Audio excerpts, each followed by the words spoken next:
And then there was also like a girl's jacket like in the living room and stuff. And I'm like, bro, like fucking like at least tell me, like, you know, I look so dumb.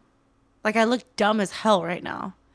And they have a, Holy shit. but you know, Ew. yes. I hate those kind of stories. Why do they get to live happily ever after? Welcome back to Guys That Listen. I'm Peter, and we've got a special guest, Polly, on the pod today. Polly, introduce yourself to everyone. My name is Polly Shu. I am from Texas originally, but I've been here for 10 years now. Wow. In Los Angeles. So I've been here for like 10 years now. I went to UCI. I feel like I'm on a job interview right now. I'm like, am I going to get the job? Fuck. And yeah, I live in LA with my girlfriend and my cat, living the homosexual lifestyle right now. I don't know why I feel like we should jump right into it. Yeah. Because you said homosexual lifestyle. Bisexual lifestyle. Okay. Queer lifestyle. Okay. I just want to confirm. You know, I don't want to say Not straight like lifestyle. Okay. I just want to confirm because when I met you, I was straight. No, I actually. you no, weren't I straight. wasn't. But you Yeah. were dating a I was guy. dating a cis heterosexual male. Mm-hmm. Yeah. He, him. Okay. I did my time. You did your time. And never again. No, I mean, yeah, I don't think ever again. But So I kind of want to ask you about those. Yeah. I don't want to call it phases, but like eras. I would eras say. of poly, right? Yeah. How did it go from? Well, you were bi at that point, right? Yeah. Dating a cis male.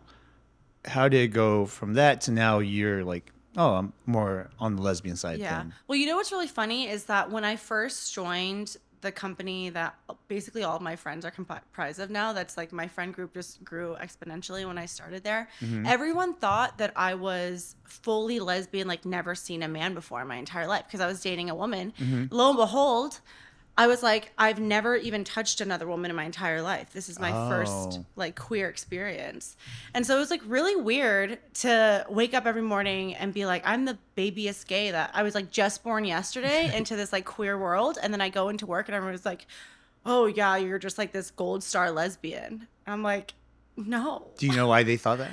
I don't know if you want to see photos of me back then, but like, We'll pull those up. Literally, I know. We'll like put it right here. It was that was a phase. I had Okay. like really short hair. I was really just like, you know, experimenting with my like gender expression, and I realized that I didn't have to be like so girly all the time, and it really didn't make me like feel comfortable. And so when I started at Apple, I was like trying to get into like my, not even trying, but I like fell into like my edgy side of like wearing more like baggy clothing or like men's clothing. And so I think by how I dressed, Wow. And because I didn't show up in a skirt every day, they're like, oh, Makes this girl's a sense. lesbian. I feel like that would happen at Apple too, because Apple is so like supportive of the community. Yeah, That exactly. if you're working there, they're gonna probably automatically assume if you dress like that. Yeah, that- right, exactly. Oh. And it was in Newport Beach. I'm like, it was either you're wearing like Vineyard Bar. What is it? What is it called? Vineyard. What the heck is that? It's literally like a Sperry like frat guy. Oh, gotcha. Yeah. Boat shoes and stuff. Yeah. So if you wear anything outside of that, I feel like in the area that we were working in, it was like, oh yeah, you're literally gay. I know that you said that you didn't have your first experience, even though you said that you were lesbian at the time. Yeah. How did you come to terms with like being lesbian, or did you always know? Well, I don't think I've ever used the term lesbian. Okay. Sometimes I do when I'm like really feeling like a man is on my nerves right now. Oh, Like, okay, I'm gotcha. fucking lesbian. Just kidding. It was so funny because right before I dated that girl, I dated her for a year, first of all. And that was like a Stockholm syndrome situation because I was like, okay, like this is cool. I just got out of a 4-year relationship with another straight man. And we like lived together. It was the most toxic, tumultuous relationship ever. Which one, the girl or the guy? Both, actually. Both. Okay. I'm glad Because you said asked. Stockholm syndrome for her, and then I'm like, okay. It was, I guess, like every bad relationship, if you're in it long enough, it's Stockholm syndrome, I feel like. But I digress. So the first relationship that I like met, the 4-year relationship with that man, I had like really, that's when I really started like getting into streetwear. And like, obviously, unfortunately, streetwear is very like gendered still. Like a lot of the drops don't even include women's sizing and like shoes and stuff. And so I was wearing a lot more men's clothes, quote unquote, or like just wearing the guy that I was dating's clothes. And so I was like, okay, cool. Like this is, I feel like more me. Like I feel like I'm not playing a character. And he would like make jokes and be like, oh, this is just my like little lesbian girlfriend, like my little lesbian. And I'm like, ha ha ha ha, you don't even know what you're saying right now. You got me read like a book. Right, exactly. I'm like, how did you know? So yeah, so that's like the kind of relationship that you would break up like every other day and then get back. Yes, it was bad. And we lived together. Wait, so what age were you when you were in that forward? It was from 19 to like 22, so like almost 4 years. Okay. Were you in Texas still at that point? No. So I had already moved out here, and I like lived here for a year already, not even a year. And then I went back and met that person that I was dating, that guy, at a party, and then we started dating long distance, and then he moved here. Yeah. If I could go back and not go to that party. It was that bad. It was okay, bad. We gotta go into the nitty gritty. Yeah, for sure. But to tie it all back, basically, every time we would break up, I don't know where he would go. He would literally leave our house and like stay other places, and I would like download every dating app and just like set it to women. And I would be like laying in my bed, and I was just telling my friends about this, and I'd be like scrolling through like, whoa. Like freaking out. I'm like, this is like the possibility of a life that I could be living. But I was like, I'm nervous right now. Oh. And also then I'd be like, haha, just back with my boyfriend and delete it. And then 2 days later. So when you break up, you had these like urges or this feeling to like check out these dating apps and say it's a woman. But then when you guys break up, you're like, oh, did you feel like you were hiding it? I don't think I was hiding it. Cause I think at one point I was like, yeah, maybe I'm like bisexual. But like, I was always around like queer people. Like that was like my main group of friends. And so it wasn't like, it wasn't a surprise that I would be like open-minded, I think. But maybe just being in a relationship with a man, people just see like, oh, you're straight, or like you're going to get married to a man and have his babies. Like that's it. So you said you did long distance? I did do long distance. Do you think that's like a part of the reason why you guys lasted so long? Yeah, for sure. Because I think that you don't, and like, don't crucify me if you're in a long distance relationship and you're like having fun and in love and healthy. But I think a lot of the time, from my personal experience, was like just love bombing the entire fucking time. And like, how can you be, I don't know, when someone's love bombing you, it does feel good, you know? And when you're young, you're like, hell yeah, like, why wouldn't you be in love with me on the second date? That's fucking amazing. And he would like, I remember when he like asked me to be his girlfriend, he like got my aunt in on it. Like I lived with her, and he like sent her money to get me flowers. It was like this big ordeal. Wow. And so, yeah, we were like long distance for like 6 months, and we would like visit each other. It was easy because I would like go see my family in Texas. And then once he moved here, it was like I was like in this movie that was like, you don't want to like break up with this person because you feel so good when you're with them for like 25% of the time. And then the rest of the 75% of the time, you're like being left in Cerritos at 3 a.m. at a gas station with your phone dead. Yeah. Whoa. Okay. Explain. That's crazy, right? I mean, I definitely was complicit in, like, I think when two really like toxic, unevolved people come together, that is the scariest thing in the world. Yeah. Wow. I noticed you said two. Yeah. Oh, I mean, obviously I was toxic. I was toxic until like yesterday. Every day is a new person. Every day you never know what's going to happen. But yeah, I mean, I totally, like, looking back now, like my frontal cortex is finally like kissed. I'm like, okay, I understand that these situations couldn't have happened if I didn't play a part in it, you know? So yeah, I think that, and also I'm a big advocate for like, if you didn't, and not to say that somebody has to go through like toxic, abusive situations, like, you know, but like, that does, when that happens to you, like, I think it it really cultivates like an experience for later on in life where you're like, I really appreciate a non-toxic relationship, and like you appreciate the things that like you should have had before, Yeah. you know? And that's what I'm going through right now, I think. Oh, okay. It's Yeah. like grass is greener on the other side, huh? Yeah. I mean, not when you're like in your okay, so when I was in the toxic relationship, I literally felt like I was on drugs every time I was with this person, because I was like, oh my god, like it's a euphoric feeling being with this person because Oh, you're wow. feeding into the toxicity of each other. It's like an addiction.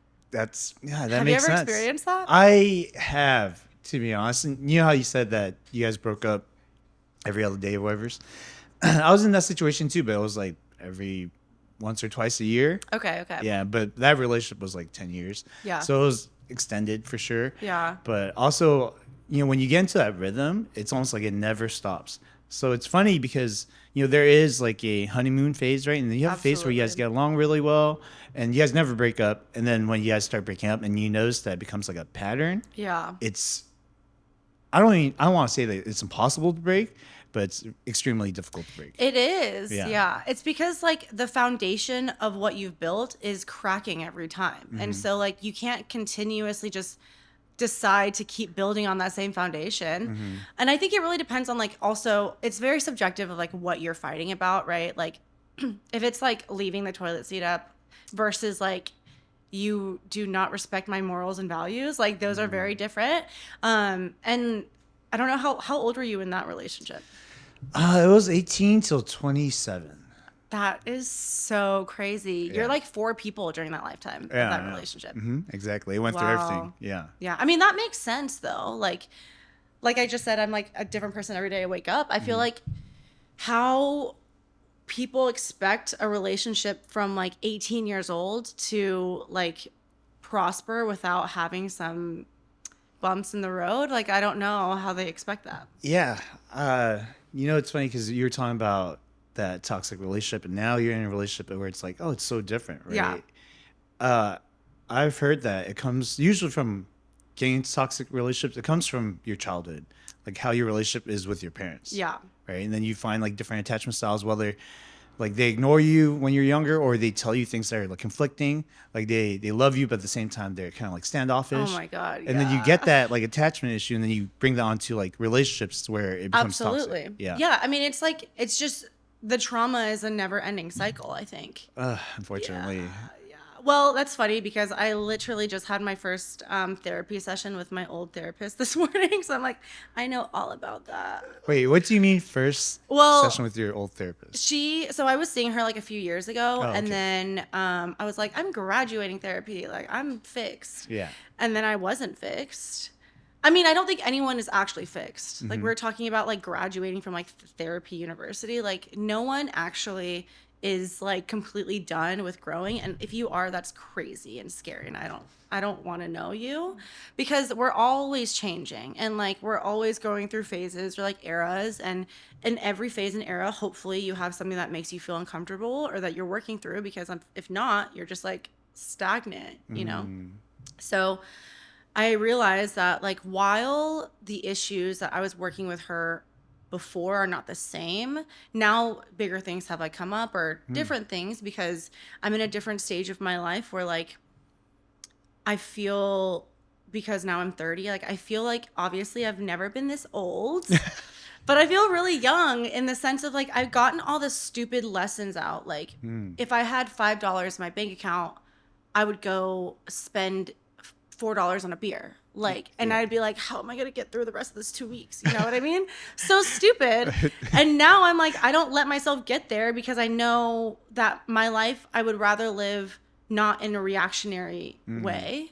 And so like the things that people say you love or like cherish when you get older are true. It's like having the stability of knowing like, okay, if I want to go have this experience or travel or do whatever, like I'm going to have to not spend the last $4 in my bank account, you know? Yeah, that's true. And so with that, I think other issues come up, you know, like just general anxieties of being an adult.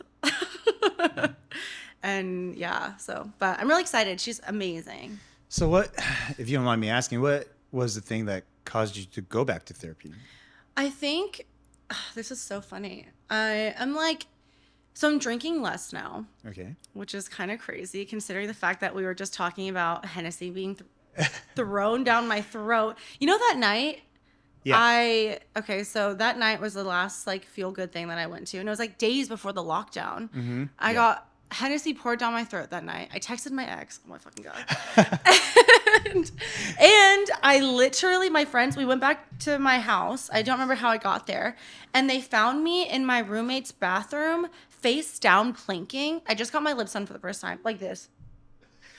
And they had to like airlift me back to my room. And when I woke up in the morning with like all of my clothes on, I was like, what the fuck just happened? Whoa. So yeah, I'm never going to a feel good event again. Hey, come on now. I'm just kidding. But yeah, so given those experiences, I have started drinking less. Mm-hmm. I'm like trying out a not like complete sobriety, but just being more intentional about it. Like maybe if I'm like, you know, celebrating something or whatever, I'm not like blacking out. I'm just having a few drinks. I literally sound like I had such a problem, but the word problem is subjective, right? Yeah. So now that I'm drinking less, I'm realizing more about myself personality wise that I'm like, interesting. I'm like, is it undiagnosed ADHD or which some may argue is just a symptom of the human condition of living in 2024 and having a computer in our hand at all times. Yeah. Or, yeah, I don't know. Just like general self-esteem things, I think too. Really? Like Yeah. what? I think now that I'm like more aware, like I'm not like lubricating my brain with alcohol in like social situations and stuff. I think I'm more aware and like I want to be more intentional with like the things I say, the things that I do. I don't want to like fuck around the way that I used to anymore. And so with that, I think that I'm putting too much pressure on myself to like think 10 steps ahead. You know what I mean? It really is like, yes, I'm good at being present in the moment, but I'm also really good at being my worst like hater enemy. So all these things come to like the top after you hadn't been drinking. Yeah. Right. So do you feel like that was the main reason why you went back to see your therapist? I think it's just like, I want to just continuously be like a better version of myself all the time. And what does that look like for someone, you know, in a scenario? I mean, it's not always, I think my girlfriend and I talk about this all the time, and it's like, I think everybody should have a therapist, whether or not you think you have like the worst depression or even just you're having a hard time like with general life things, because you're not using your friends as therapists, you know? Yeah, like you shouldn't. Right, exactly. Like you're able to like hang out with your friends without them leaving like, fuck, where's my money for that hour that I just spent with them? My invoice. And then also it's like, yeah, it's just so nice to be able to like feel like you're working through things that have like, whether it be really bad or just not that bad, that you're doing it for yourself, I think. Yeah. So I don't see a therapist. I mean, I've been to couples therapy. That's like the closest I've been to. Couples therapy. Yeah. Damn. Yeah, that was. I want to talk about that. Yeah, but that was kind of crazy. Yeah. But I do things that are like therapeutic. Like Yeah. I journal like almost every day. But I've noticed that I assume similar to a therapist, when I write in my journal, I'm trying to be brutally honest to myself. Yes. You You're know? not trying to lie to yourself. No. 'Cause I've done that in my journal before. I'm Yeah, like, yeah, you know. I love him. Yeah, exactly. So, but it takes a while though. Like I don't know Yeah, if it you does. opened up right away to your therapist. Like it took me a while. Like I used to have prompts, and like I would just answer the prompts in like one word answers, right? Yeah, Like, yeah. Is there anything that annoys you today? Yes. Yeah. You know what I mean? Yes. It took me a while to be like, yes, this annoyed me. Why did this annoy me? And then I would go in deeper, right? Like, yeah.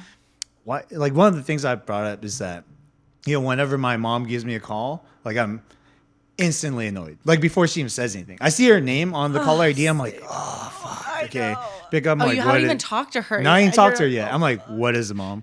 You know? And then it's usually nice stuff like, "Oh, did you eat today? Did you go to the Like gym?" You know? mom things. Yeah. That, And then yeah. I'm still like annoyed, right? I'm like, "Yes, I ate. Of course, I went to the gym." You know? And then I wrote that down, She's like, sorry for loving you. exactly. You know what I mean? I feel Yeah. bad, right? Because I know that that's wrong. Like I know that the way I'm feeling is incorrect, but the way it's like attached to something is something that I don't understand. Yeah. So I started writing more, and I was like digging and trying to think, why do I feel like this? And then I went all the way back to when I was a kid, right? And this is like something I talk about a lot on the podcast. But my mom Yeah. used to have a crazy gambling problem when she was younger. Oh my And, gosh. you know, I remember one of the memories that I had, one of the memories that sticks out to me till this day was, you know, Chinese New Year's, right? We get money when we're kids, Oh, right? do we? And Yeah. she had such a bad gambling problem that she didn't come home for Chinese New Year's. She came home the day after. And then Oh she no. asked me if she could have my money so she could go gamble. And she already, you know, I already knew she was gambling this time. And I told her, I was like, this is all the money that I have. You know, being like 9 years old or something like that. Not that old, right?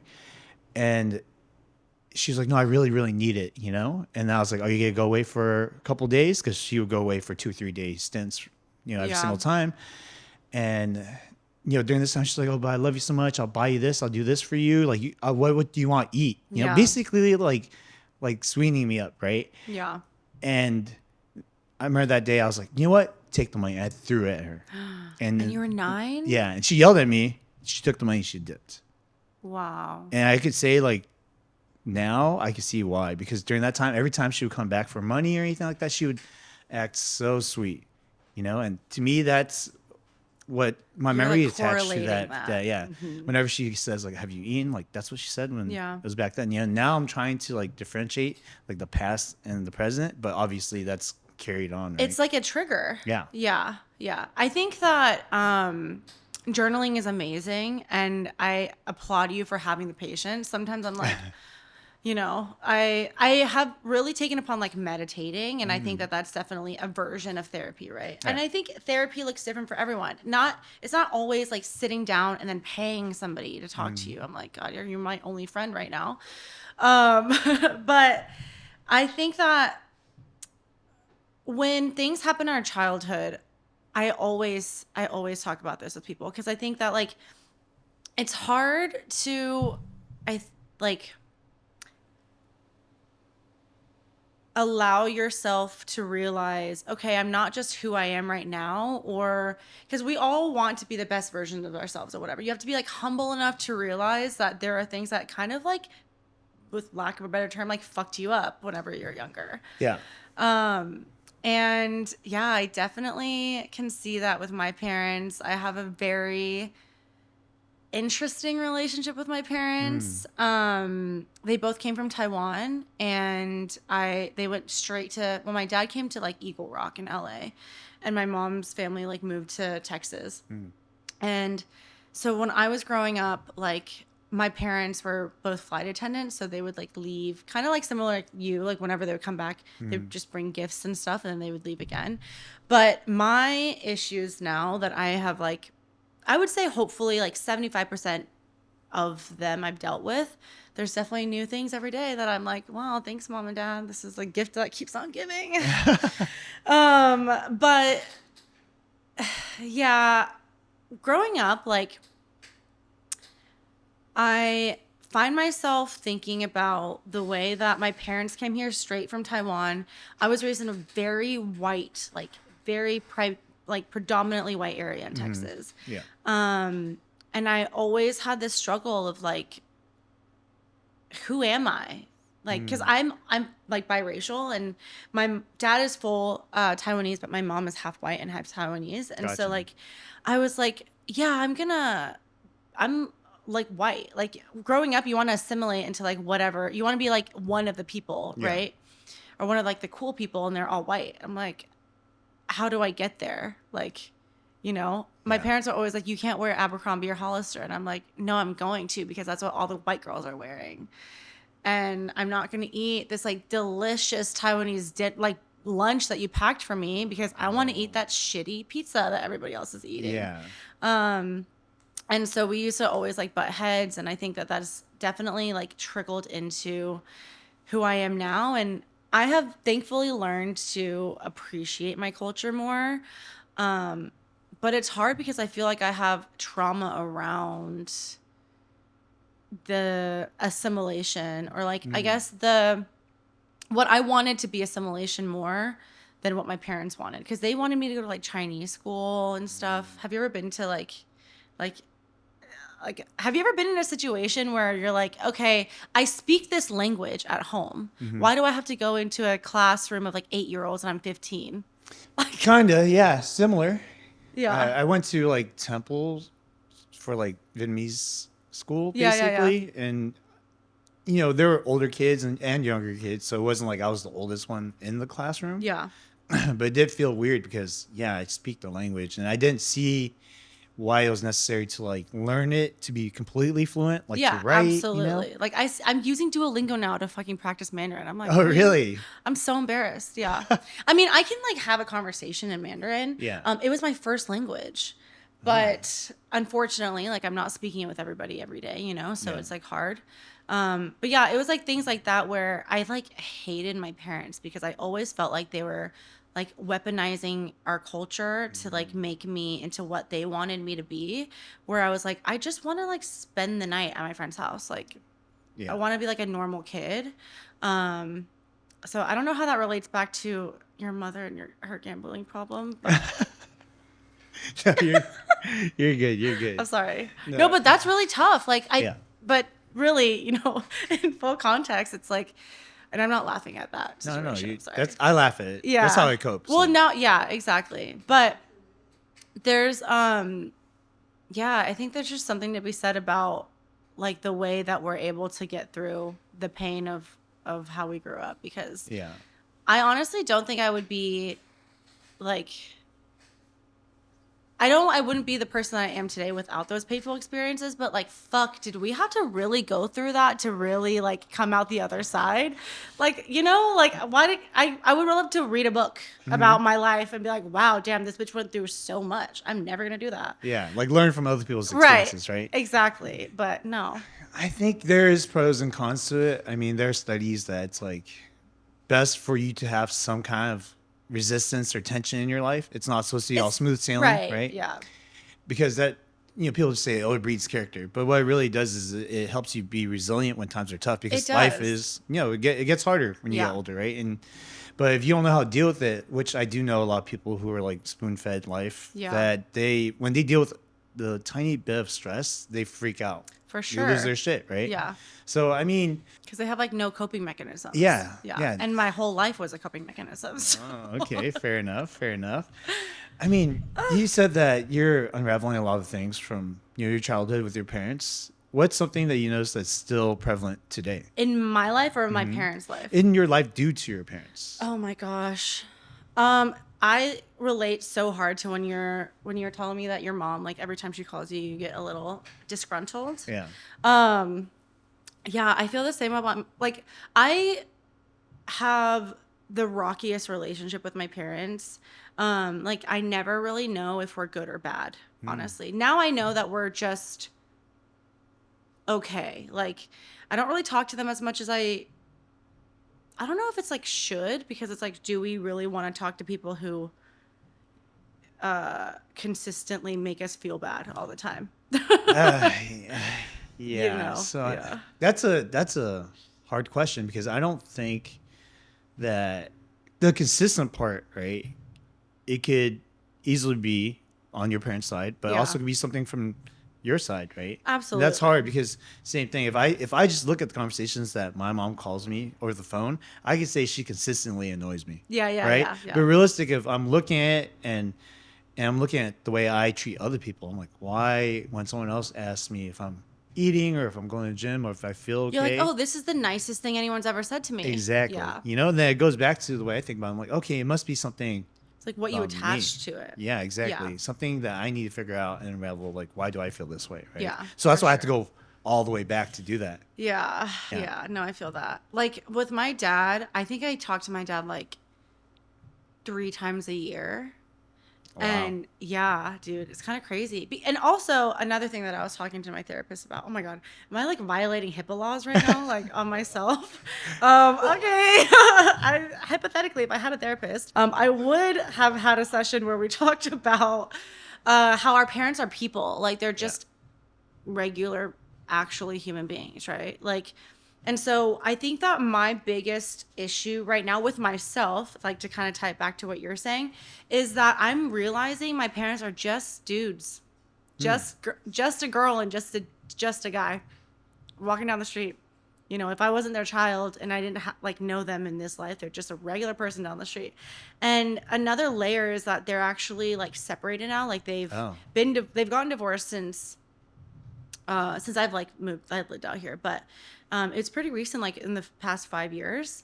Some may say you should have did it a long time ago, but that's neither here nor there. Yeah. Anyway, so because of that, like I'm relearning my relationship with my parents, and it's already like back to the foundation cracking. Like there is no foundation there, period. Like that basically like disintegrated, you know, and so. I know that I could have put more effort into rebuilding that with them, but I'm slowly trying to.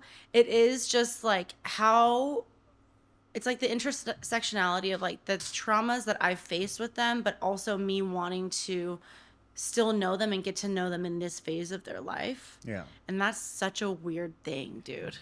Like seeing your parents as not your parent, like just an actual person that has been through their own trauma, their own shit. Like if my dad was 25 when I was born, if I had if I had a 5-year-old right now, I would be in jail or something for like what? I don't want to leave the bar if I don't have to. You know what I mean? Yeah, Like yeah. yeah. And so I think about it and it's like, yes, it makes sense that they impressed all these things onto, well, I don't know if impressed is the right word, but that we have been like, we're a product of our environment because they were still growing. I mean, I'm going to be 75 and still growing. Yeah. But like, imagine at 25, you're like, fuck, I literally just was able to drink for only 4 years legally. And now I'm going to have to raise this child, the most beautiful, sexy child in the world, but child nonetheless, you know? Yeah. No, that's 100% correct, I would say, because yeah, we do different lifestyle than our parents.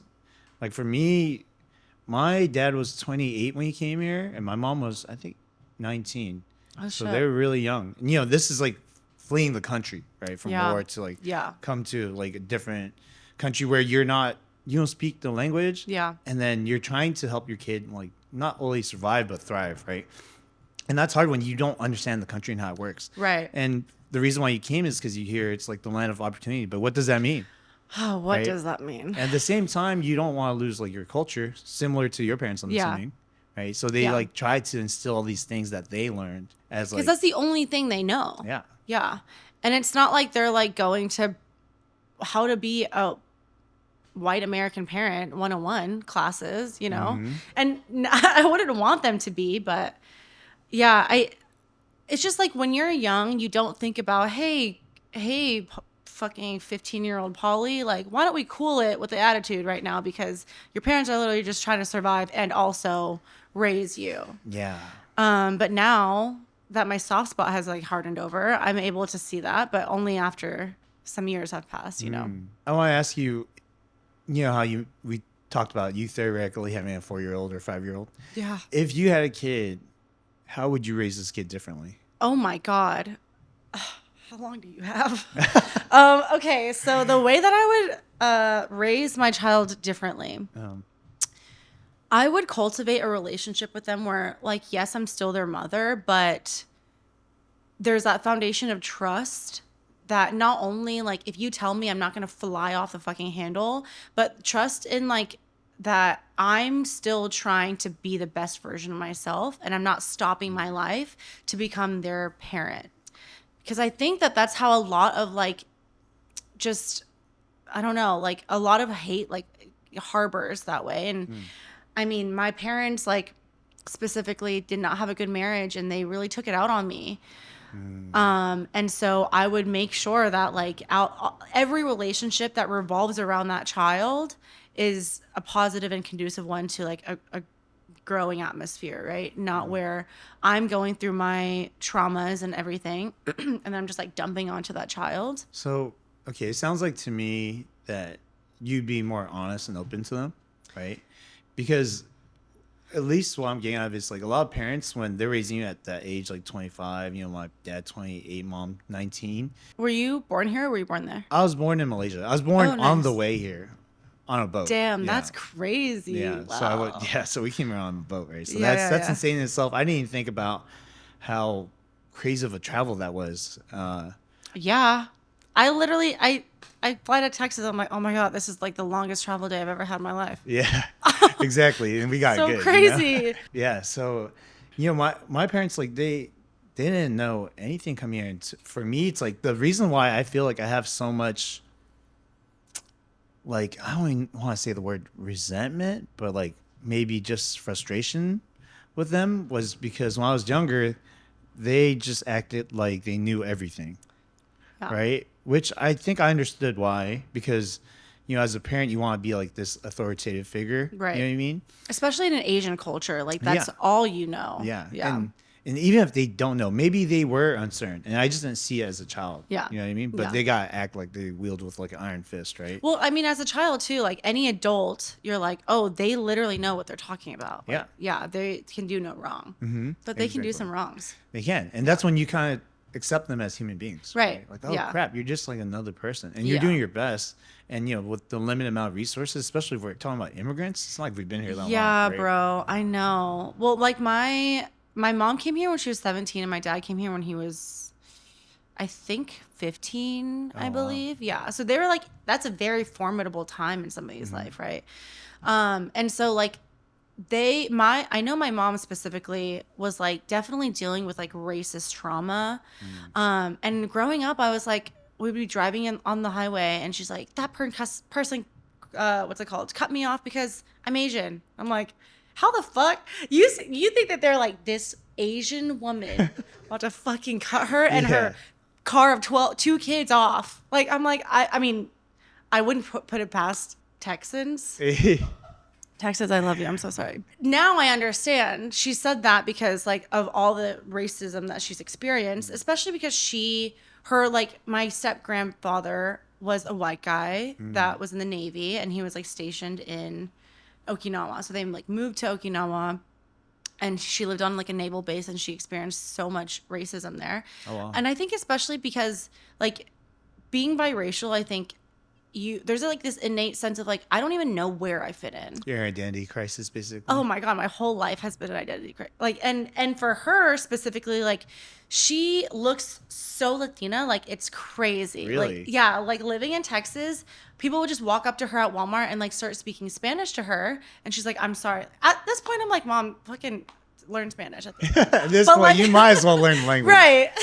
But like she was like, yeah, I'm sorry, I don't know Spanish. And they would like judge her because of this narrative that they created in their head for like 30 seconds, which is really weird. But she was constantly like, no, I'm like native Taiwanese and Mandarin speaker. I'm learning English now. And now you want me to speak Spanish? Like, what the hell? Yeah. Yeah. But I know how she felt. And like, but I only know now. You know what I mean? Mm-hmm. Like, I didn't know growing up. Like, if I had the wherewithal to like sit down with myself and really be like, it's not all about you and like the experiences that you're going through, but like kids don't know that. Yeah, no, definitely. I mean, it sounds like you had pretty strict parents growing up that had their own issues, obviously. Yeah. Have you come out to your parents? Oh yeah, absolutely. Okay, how was that? So my parents, I wouldn't say are strict. Like, I would say that they've been westernized enough to like be like, they're cool parents now. Oh, They're now. cool. My mom like loves Oh, really? bro, like to the point where I'm like, can you take that outside? Like, I'm trying to read a book here. You know what I Yeah. mean? Yeah. I just feel like it's funny now because I'm like parenting my parents. Like, that's how I feel. Like, my mom has recently Ooh. got back into like the job force, and I'm like helping her with like interviews and like, you know, I'm like, Mom, you can't call out if you're not sick. That's crazy. Your mom's calling out? I don't know if we're gonna be able to keep this in, but yeah. But yeah, I'm learning that I'm like having to kind of parent my parents because, and also they don't know what it's like to be a younger person in this generation. Like I was just I was just listening to a podcast that was like definitely separate from parental stuff, but just how like hella old people are like passing bills and laws for a generation that like they literally know nothing about. And I think it's really important to like be able to integrate the older generation into what's going on now. Of course, because we can't just outcast them. yeah, but that's what's really easy is like I think people get so impatient with older people because we think that automatically they're going to be like what, racist, homophobic, like just whatever. But if there's anything that I've learned from my parents or like my grandparents is that generation of like, I mean, unless it depends on like, I think where you came from. I think like if you have an open mind enough to go to a different country and like start over, quote unquote, you probably are like, okay, this is like a different way of living that I possibly like did not grow up with, but people do live like this. My parents, to go back to your question, when I came out to them, with my dad, it's always like but you know I'm gay, right? Like she, like every time I see him for Christmas or like Lunar New Year or whatever, he gives my girlfriend a hongbao too, like a red envelope, which is cute.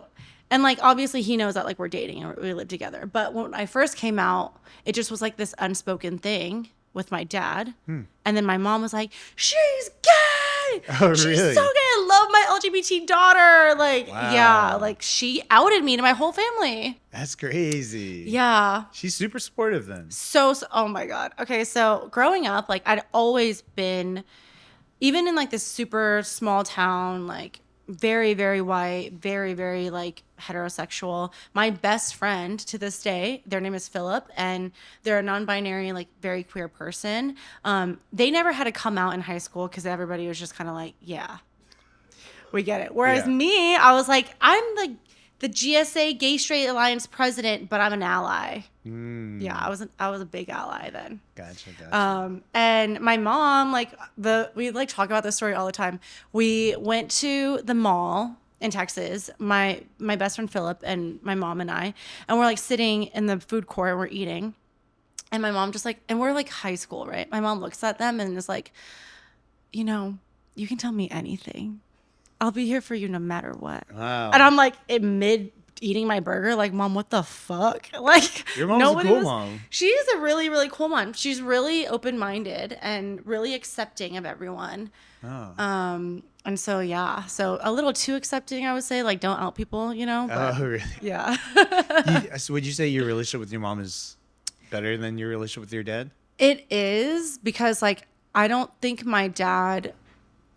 I know he cares about my life, but my dad like is a small business owner, and he's like, I was thinking about on the way here, like the ways that capitalism has been so pervasive in like just parental or like familiar relationships. I feel like because my dad, like when I was growing up, had 15-hour work days, so like would never see him, and then so obviously that makes sense that I don't really have a relationship with him now. My dad's similar. You know, small business owner. He does construction, so like 16, 17-hour days. Yeah. He gets exhausted, right? He's out there working, like hard labor. Yeah. Comes home, he just wants to eat and sleep. Yeah. I mean, who the fuck wants to like take care of your bitch ass kids after that? No. Especially, I was like, I don't even want to take care of my metaphorical bitch ass kid after that. You usually don't even want to take care of yourself after that. Yeah, So, no, I mean, absolutely. much less your kids, right?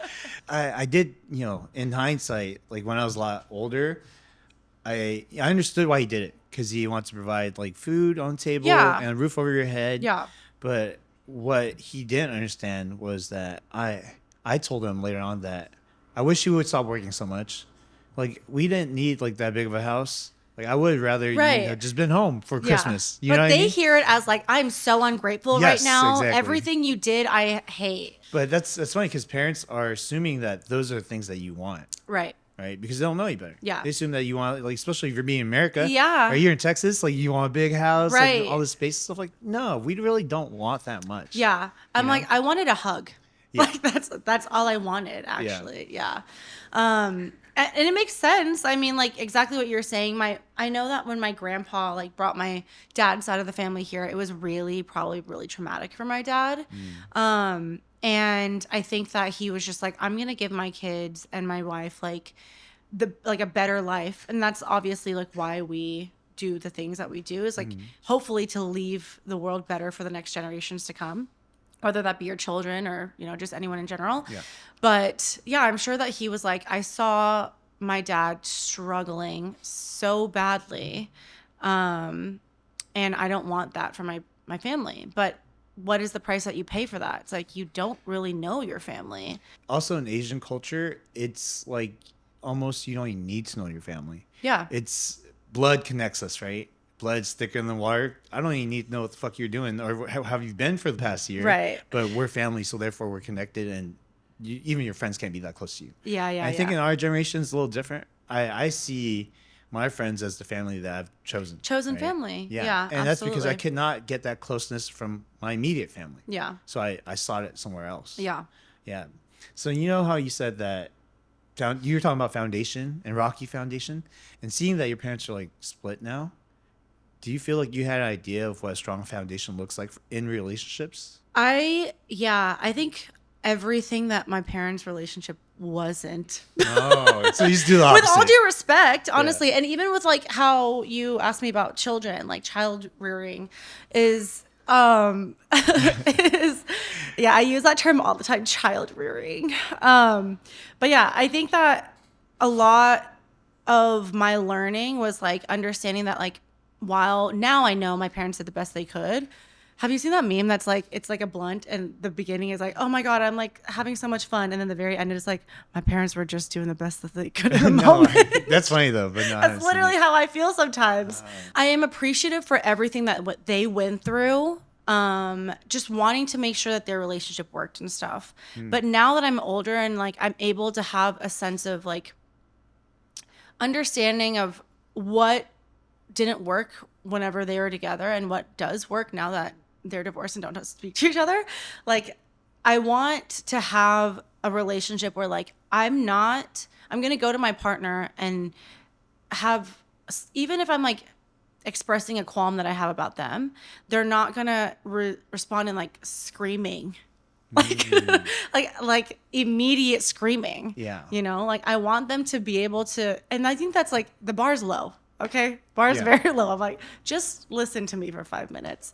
But now that I'm older, I'm like, okay, like beyond just listening to me for 5 minutes, I know that I want somebody who I can like work together like as an actual partner and not like have to lean on in terms of like help just do everything for me. And I think that when my parents were together, my mom didn't work for like years and my dad was a small business owner. So it's like the scales had just completely shifted in terms of like who was like, I mean, yes, taking care of children and like running a household, that's hard work. That It's its own job. right, exactly. But I know that that's where the resentment came from on both ends. I think my mom, when it really comes down to it, like I know that she wanted her individuality. I'm like, how much of that do you have when you feel like a lot of your power is hinged on maybe like money or whatever that somebody else is making? So I always, in my relationships, everything I want to be 50-50. Was that something new in the current relationship, or was it always like that? No, when I'm with men, I'm like, I'm not paying for anything. I ain't paying for shit. Sorry. I'm like, what? It's a credit card. I think for the longevity of a relationship, I personally need to feel like everything's balanced. Like, I know that there are people who aren't like, don't mind for their partner to pay for everything, or like even don't mind to not have a job and their partner has a job or whatever. But I don't think for my mental sanity, like I could do that, because I feel I have a lot of pressure on myself, and I could see how I would feel very like small in the relationship. Like if you didn't provide on your own end? Yeah. And I would start feeling resentment if the other person wasn't picking up the slack, because I'm like, hello. Okay, so I know you said 50-50. And this is something I've discussed with like some of my past partners too. I always try to pay more, but you know, it's weird. I date women who are typically more open to doing 50-50, even though I Yeah. don't suggest it. Yeah. Right. They're like, no, I want to, like take you out too. Right. And I'm like, oh, cool. That's really nice Yeah. because, I hear dating stories and it's like the complete opposite, right? Like the guy pays for everything. Right. Which I'm like, that's what I expect, but that's not what I got. Yeah. In your case, and even in the cases when they want to do 50-50, I feel like it's so hard unless you're just talking about like money to prove that something's 50-50. Oh, you're talking about like not even monetarily. Yeah, because like, when you talk about a mother, right? Like it might not be a job that's paying you, but it's a full-time job. Oh, You're absolutely. picking up on your own end by doing that. Right. So how do you measure that? Yeah. Right? Like what job does this person have to be to match that of a mother? Yeah. How do you quantify Yeah, that? how do you quantify Yeah. that? So in your case, like how do you quantify it? Money wise, obviously that's easy. Mm-hmm. But I think that like in a partnership, you should be able to, even if you're like going through a hard time or something, like you have, like last year I had a job that I hated and I was a terrible person. Like I was a terrible person to be around because I was just so unhappy. And I think in a partnership, you have to know that like, okay, while I obviously can't be like a gremlin in this relationship, like I would do the same for you had like if you did like fall on hard times or whatever. Yeah. And to me, that's more important than like, let's split a meal. Like I want to feel like I'm there for you even when you're unable to be there for yourself. And in turn, like I would hope that my partner would be there for me. And that's like how it's been. And so definitely has been really, really refreshing because I've been in relationships where like if I'm crying because I'm like, let's just say I had a bad day, I'm crying, the other person would be like staring at me, waiting for me not to cry anymore. Yeah. And I'm like, that's not even, you're emotionally not where I need you to be. So I think emotionally 50-50 is like what's really important to me. Gotcha. Is that something new with your current relationship, or did you feel like that for a while? Oh, for sure. And that's another way that my like childhood, I think, comes up sometimes, is that historically I've always like looked for a false sense of security, I think. Like if someone's love bombing me, I'm like, hell yeah, let's get married tomorrow. I'll take it. Right? Exactly. But I don't really think about like, does this person have a good job? Like, is this person a good person even? Yeah. Yeah. I mean, that's tough because you get love bombs in that case. Like I get like, I don't know how to say it. It's like they're trying to give me comfort, right? So not quite like love bombing, but like, let me take care of these things for you, like, oh, you had a long day and let me cook you a meal or whatever, right? And I'm like, this is kind of nice. Yeah. But then because of that, I'm overlooking all these other things, right? Oh, And yeah, I'm like, yeah. You're blinded by the acts of service that they do for you. Yeah, exactly. By Yeah. the acts of service. And sometimes it's like enough for me to overlook like red flags, Yeah. right? And then, but sooner or later, it's going to come up. Yeah. Like, because the red flags to you are red flags for a reason, right? And you Right. can't ignore it as much as you want to, like glaze over it because of all the other good things. Yeah, It's like yeah. in your case with your former boyfriend, you said because you feel like so, like you fork on that 25% that you're with him. Yeah, And yeah, then the yeah. rest is like terrible, right? That 25% for, obviously the percentages are like very different. Yeah. Weighed, right? But somehow the 25% outweighs the 75%. Well, I was also like so young back then. Yeah. That has to really come into account. Because like, I think that what I have realized and how I can measure my growth as a person is my self-worth and my willingness to be like, hey, I don't like this and I don't think I should be a part of this anymore. Because I think growing up, I was very, very people pleaser, and obviously like to my detriment, which if you're doing things that you don't want to do 25 or 8 like 100% of the time, you're not going to stand up for yourself. I know that you said you learn a lot from how to handle relationships from your parents. Yeah. Because you do the opposite of what they do. Right. Right. Is there anything that you've learned specifically from being in your relationships? From being in all the relationships that I've had. Yeah. So yes, but I have like, that's not for reenacting what I learned from my parents first, and then realizing as I get older, I can't do that shit anymore. Yeah. Like I have realized that if I feel like I'm being unappreciated, I don't know if this like harkens back to my dad, but I will start feeling like resentful of that person. And so that's why I think that I would rather everything just be like 50-50 and very equal. Because I do have like the sense of like, oh, well, like if I'm putting in this much, I want my partner to be putting in just that amount as well. But I realize that not everybody works that way. And also what I think is 50-50 is subjective, right? Like Yeah. it's not always objectively 50-50. And when I was younger, I was like really sad because I thought that I was a really angry person in relationships specifically, not friendships. Like I've cultivated really, really good friendships throughout my life, and they are really important to me. Like having good friendships is important to me. But there were times in my life when I was like, am I ever going to have a stable relationship and stable partner? Because I would just like everything would trigger me. Honestly, I was like not a nice person in relationships sometimes. Really? What's the worst thing that you've done? With that same person, thankfully, it was just with one person, really. Okay. And that just really like shows how much you weren't supposed to be with somebody, right? If they can really take you down to like the lowest points of yourself. Yeah. Yeah, like over and over again. But also the same for me, for him, I'm sure. But the worst thing that I've ever done, oh my God, I would send the meanest text messages. Like I would be Shakespeare in that bitch, like reading someone to death, dude. Like long, like when you're text fighting and you're in the same spot for like 52 minutes and you're just like, I am writing a novel to tell you how much I hate you and how you're a terrible person. I like have insults that I would never say to my worst enemy said to that person. And I'm so embarrassed that I did that. Like, yeah, I remember the way that we broke up because we lived together in like literally a studio in Irvine. We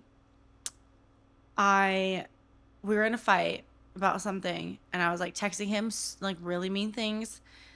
And I understand now that I was like verbally abusive in that relationship. Like I know that I definitely have those are just patterns that I've seen, like generational trauma. And that's how I used to come to my relationships. I would just like, if you hurt me, I'm going to hurt you 10 times worse with my words. Petty. Petty. Yeah. But it's like, you don't even realize I'm not like, I'm going to be petty and do this right now. It's like a reaction. Yeah. Which is like sometimes worse because I would rather do something intentionally and know I'm being mean than intentionally being mean. Yeah. Like that's like you have some shit that you need to work out with yourself. Yeah.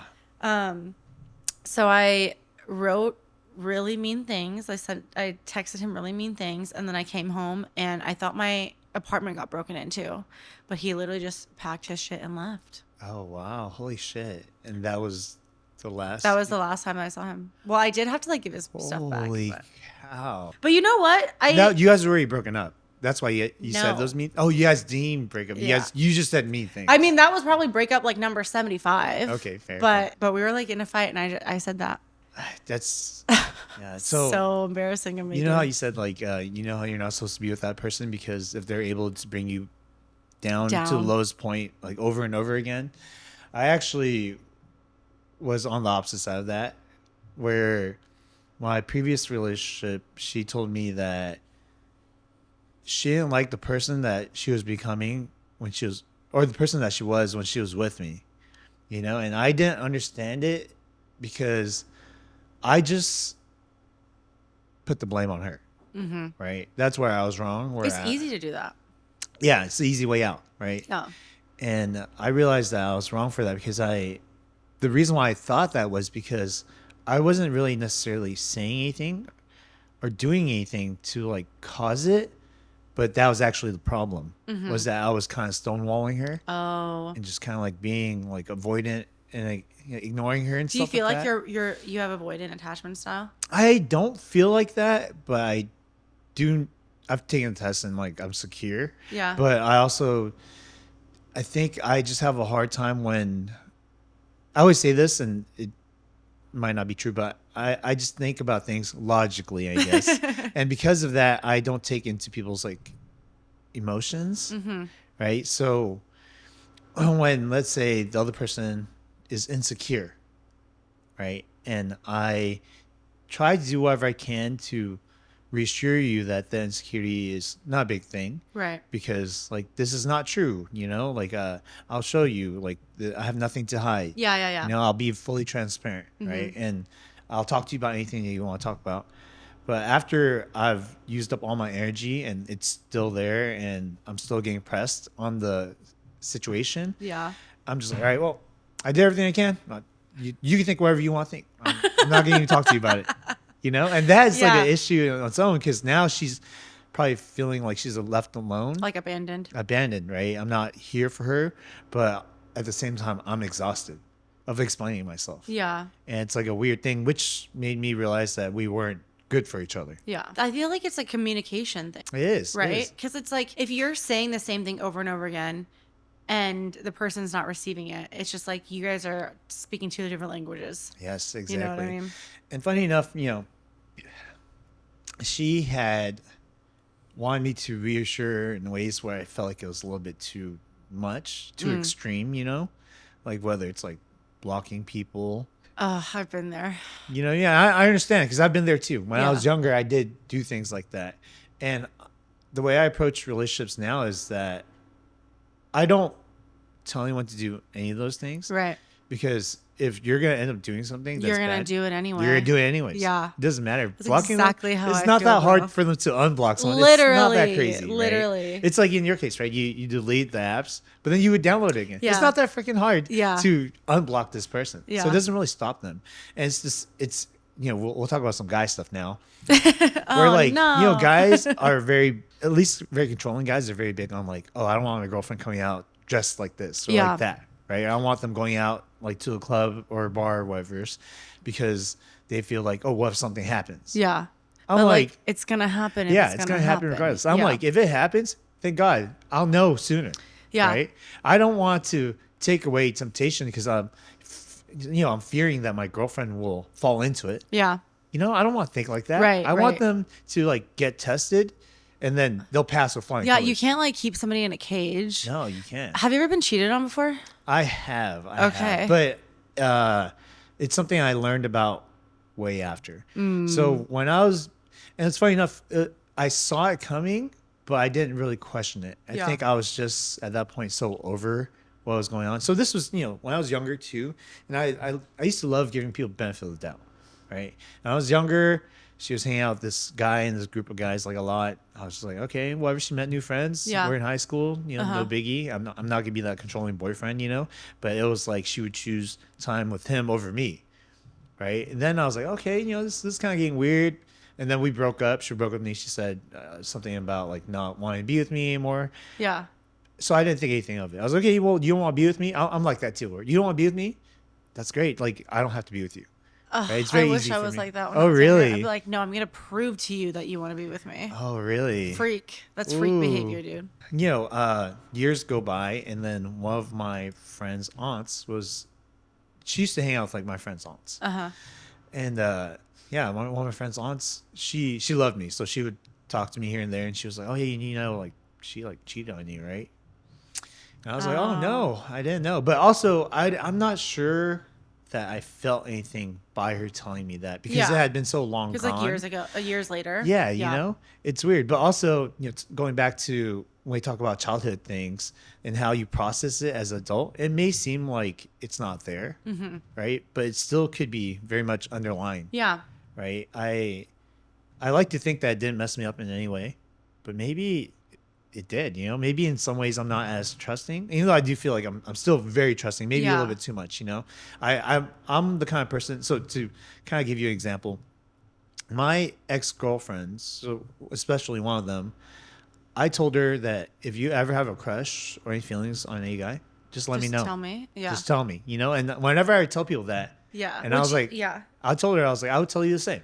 Would you break up with somebody because they had feelings for somebody else? No, because for me, this is the way I view it. you can't help the way you feel. Yeah, absolutely. Right. But you can help how you act. Yeah. Right. And the actions that you take. Right. And to me, that's the most important thing. Because again, like we're human beings, right? Yeah. Having a crush or any feelings, like that's very, very Right. natural. Right. It's actually weird when you don't have any of that. Yeah. Right. And I understand that some people want to nip at the butt. Like you don't talk to anyone, so therefore you can't have feelings for anyone, right? Which is so weird. That's really weird. Very controlling too. You shouldn't. Yeah. You again, like you don't want to keep your partner in a cage. Like that's so weird. Exactly. So my ex who told me like every single crush that she had. Don't get me wrong. I'm not like emotionless. I'm that hurts. Yeah. But I'm glad I know. Yeah, for sure. And it never really became something that affected our relationship too much because I would take it in, process it, and then I would see if she's doing anything or acting any differently. Right. Because at that point, it's like if you're doing something that's different, that's causing a relationship to be rockier, like choosing the other person over me, then I got to question if it's just beyond feelings. Yeah. Would you ever be in like a non-monogamous relationship? I don't think I can. That's the thing. That is a little different. Yeah. For me, I think as accepting as I am with those things, I think my own insecurities about myself is what I don't trust in a non-monogamous relationship. Dude. You know what I mean? Yeah. I think I even have a hard time with friends with benefits almost. Yeah.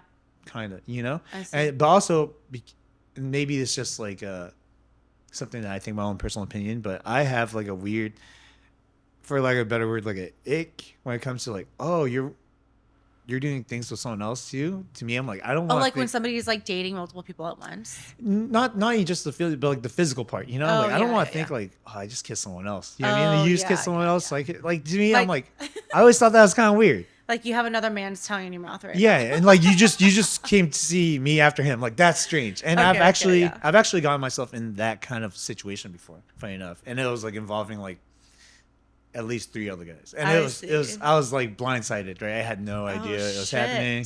The person lied to me. Like I was just like, oh shit. And I just felt like, oh God, how could this happen to me, Do you feel like, I mean, it doesn't sound like you're a very jealous person, but do you feel like if you were to like be in a non-monogamous relationship, it would be like a jealousy thing?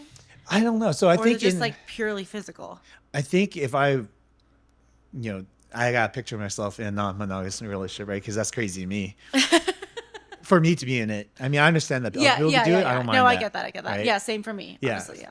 If I were to do that, I feel like I would have to disconnect a part of myself in order to do that. And then that... Like numb it. Yeah. Yeah. And therefore, no one would get the full version of me. Absolutely. If that makes sense. Yeah, I agree 100%. Yeah. Because I agree with you where like as humans, it's weird to be with the same person for like 12 million years, I feel like. And not have another feeling about somebody else. Like that's red flags to me. Like, are you a sociopath at that point? Or you're a liar. Or you're a liar. Yeah, exactly. I do think that like, I would love to think that I have that emotional capacity for myself. But unfortunately, given my history, I'm like, if anyone even gives me 2 seconds of their like attention, I'm like, oh, we're literally in love right now. We're gonna get married. So I'm like, I can't see that happening with anybody else where I'm like not going to accidentally get too involved or something and like my main relationship like fails or is affected. That seems impossible. And already, they say this all the time, but like having one relationship is enough to juggle. It's a lot. Bro, what the Imagine hell? multiple. I barely have the emotional capacity for myself. I can't even handle 3 hobbies at once. Exactly. Exactly. We're not meant to multitask like that. No, we're not. Absolutely not. Yeah. I mean, I think it's great for people who can handle it because you're living a life where I wish that I was. It's not that I wish that I could have like multiple girlfriends right now. I'm gonna be single after this. But I'm very like. I hope that I'm not missing out on anything in life, right? And where I know I'm not because I'm like with person that I wake up every day and I'm like, I'm so lucky to be able to have you in my life every day. And I would never want to jeopardize that whatsoever. Yeah. But it's like, again, like you were saying, like, is the grass really greener on the other side? It's a strange thing because as human beings, like too little of something's bad and too much of something's Yeah, bad, right? So absolutely. therefore, on one side, too little is like having only one relationship. Yeah. Too much is like having too many options, Yeah. right? And then you're always gonna be questioning things. And I think the main thing that we have to understand is like we can only make so many decisions, Right. right? There's a bottleneck to how many decisions we can make. So therefore, overwhelming yourself with one or the other is not really, I would say, like the right way to go. Yeah. It's more so understanding like where you feel Like, comfortable. are you happy now? Are you happy? And it's Yeah. not even, it's not, I wouldn't even say it's like happiness, right? Because I think happiness, most relationships have happiness, Yeah. right? But almost all relationships Yeah, fail, yeah. right? So I think what it is like finding a person that gives you a sense of security Right. while giving you instances of happiness. Yeah. Right. Because if you're happy all the time with this person, I would say something's wrong. To be Right. Like honest. you're never arguing. Like Yes, you're I've never heard having like those. deep conversations. Mhm. Yeah. Or you Yeah. just like sweep everything under the rug. So therefore you Absolutely. don't want to address it. Right. And Yeah. you don't know how to approach those conversations when they do happen because you've been holding it in for so long. Yeah. Like that's crazy. I've been in a relationship like that where, Really? yeah. Well, the reason why I ask you if you ever got cheated on is because it's like, I think that I'm in the space where you are. Like, if you're going to do something, you're going to do it. Like, I can't stop you from doing that. And if that's what you want for yourself, like, I shouldn't stop you from that because if that's going to make you happy, then go. Right. Yeah. But I think I only feel that way because I have felt the other, please don't hurt me in this way or whatever. And then the person still ended up doing it. So it's like, what kind of effort do you want to put into your relationship where like, and also like, do you want to have to keep being like, please don't cheat on me. Please don't cheat on me. Please don't cheat on me. Yeah. Like, that's weird. It is. There's like this meme on the internet, like, oh, all my friends are getting cheated on and I'm sleeping. Not having to worry about a thing in the world because I'm Yeah. single, you know? Exactly. Because it's like, if you really feel that insecure in it, then why are you even in there, like Yeah. in that relationship, you know? Or some people think that they are secure in a relationship and something else is happening. Yeah. I mean, those things happen more frequently than I would like to admit, you know, Yeah. just, I feel like with people with a lot of friends, you see those things more than you like to, right? I used to be the guy who was like, oh, I would never cheat and I wouldn't be friends with anyone who cheats. Yeah. And now in my mid-30s, I'm like, fuck, I would have no friends if I still stood by that, you know? Yeah. Damn. I'm just kidding about the no friends part, Yeah, but I know, a I decent know. amount. And, you know, I've also moved past the once a cheater, always a cheater. Yeah. Because I've seen some friends change for sure. And, you know, being younger, you're more susceptible to, Have you ever cheated on anyone? no, never. You've never cheated on anyone? No, Oh. no, never. Not even close. I think I remember one time, and you know how I told you I was very transparent with my ex, like, Yeah. I told one of my exes like I thought my boss was like attractive. Uh-huh. Yeah, so that was like probably the Okay, closest but thing. like, But if you think somebody's attractive, that's Yeah. fine. That's normal. But yeah, yeah. but no, I never did anything. Yeah, you know, I just told her because again we had a very like transparent relationship where she would tell me whoever she liked and I would tell her the same. Yeah. You know, so it never went anywhere, and you could tell because then you know people start acting differently. You don't have to wonder why. Right, exactly. Yeah. Definitely was in those relationships where I was like, there's something to be said about like caring so much that you hurt your own feelings. Mm-hmm. And not that I don't care now, but it's like, is it really that important at the end of the day? Like, Yeah. my girlfriend thinking somebody else is hot or like having like a little crush on them, I'm like, okay, but like, you know what you have at home? And you know, we have a 3-bedroom house with a cat. Like, go find that somewhere else, Yeah. you know? But also, if she did want to, then it's like, at the end of the day, you should want your partner to be happy in whatever circumstance that they're in. And if it doesn't work out, then Yeah. there's 45 million other people at my door waiting to date me. So Damn, Polly. I'm just kidding. Player Polly. I have one person that's my friend. No, definitely. It's weird because you asked me if I've ever been cheated on. Yeah. And you know, it looks like you were surprised that I said I've never cheated on anyone because Like, not even in high school, you never cheated on Well, I anyone. mean, when I was in high school, I started dating kind of late. I started dating when I was like 17. Okay. So, like, Every relationship, devoted. yeah, every relationship I've been in was like very, very long term. Like First one was like a year and a half. Next one was like almost 10 years. And the next one was like Nice. 4 years. 10 years. Yeah. Dude, you had like what is that, fourth grader? Are you 10 years old in fourth grade? Your relationship was 10 a years fourth old. grader. I That's guess so. Yeah. insane. Yeah. Oh my God. Yeah. So for me, I was always in a serial monogamous like relationship, right? It felt Was weird. it like back to back? Not quite. So I do these things where I take a couple of years off at a Mm-hmm. time. Like right now, I'm in my like second year of being Completely single, not even talking to anyone. Are you on dating apps? No. Wow. Yeah. That's I was crazy. on a dating app once, actually. Funny enough, Hector was the one who got me on a dating app. And it was after that 10-year Grindr. relationship. He was like, oh, yeah, you're not over her. I was like, what do you mean? I am over her. He's like, prove it. Wait, Hector said that? Yeah, Hector said that because they're friends. And Hector's like, prove it. Download Tinder. Oh my God. That's the only reason why I downloaded it. I downloaded it. He sent you to the scariest one. Tinder is like fucking terrifying to Well, to me. be fair, back then, it was like either Tinder or Match.com. You know, there wasn't that many options Plenty back of then. fish. You didn't want to Maybe. you didn't want to go to Christian Mingle? No, I don't even think Christian Mingle existed back then. Yeah, Farmers Only. Yeah, so That is so funny. yeah, so it was because of him, and I literally remember the first time I talked to someone on Tinder. Wait, 'Cause what year was this? This was like 2000. I think it was like 2015 or something like that. Hector is the worst person to talk He about is. dating. He shit. doesn't help out with any relationship Oh my advice God, at my all. last He relationship, makes things worse. I was like, actually no, it was like good. It was okay. You're rude. It was just hard because like it's like hard whenever you integrate like you're friends with all of your ex's friends. yeah, yeah, Like, you know, I'm like, whose team are you on, bro? yeah. Hector's the worst. It is the worst. Yeah, relationships are so crazy, dude. But you know what? I actually was like single for the longest time before this relationship. Oh, really? I was always a serial monogamist, and I was like back to back. Like Damn. it was like that 4 year. I guess it was like 2.5, 3 years, but I was like reeling from it for a while. I was single for a month.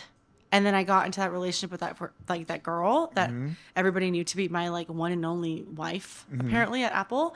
And I was with her for a year, and it was bad on the third date, dude. Wow. Bad on the third date. Dan, you just like to stick things out. It was huh? well, okay, because yeah, dude. People pleaser 101. Like I tried breaking up with her on the third date because she was like yelling and screaming at me on the phone. Uh-huh. And yeah, I hope she's doing well. And then I was single for one day.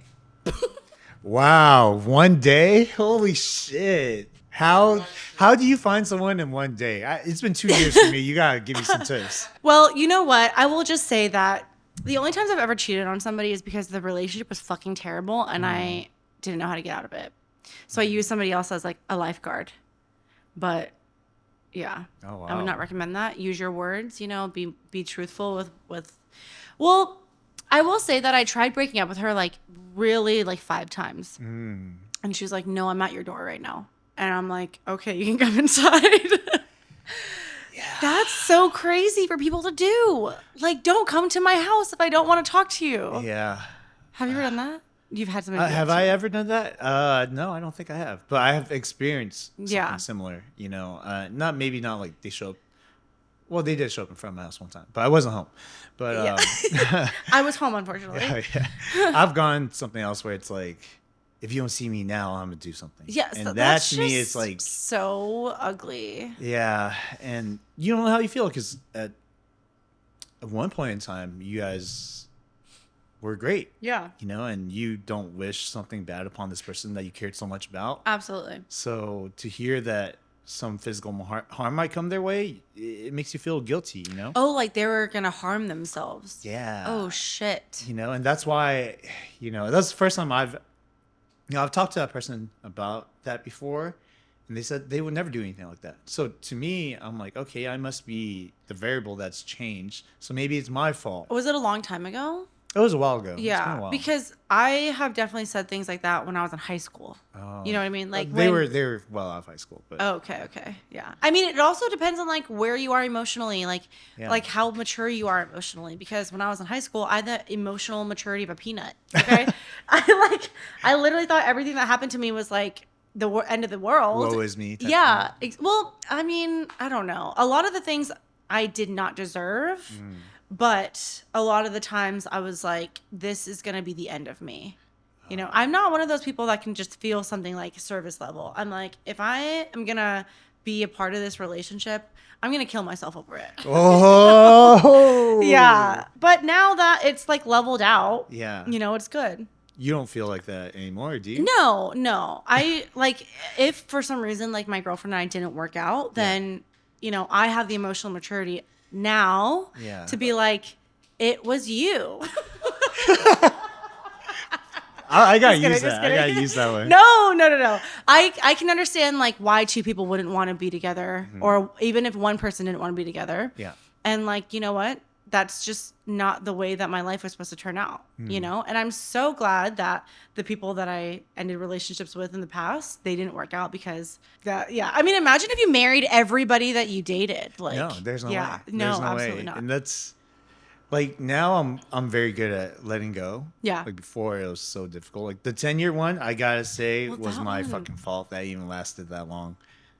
It was definitely a combination of me being manipulative, me being like not wanting to fail. Yeah. Because I saw that relationship as during that time, my most serious one. Uh-huh. And I compared it to my parents' relationship.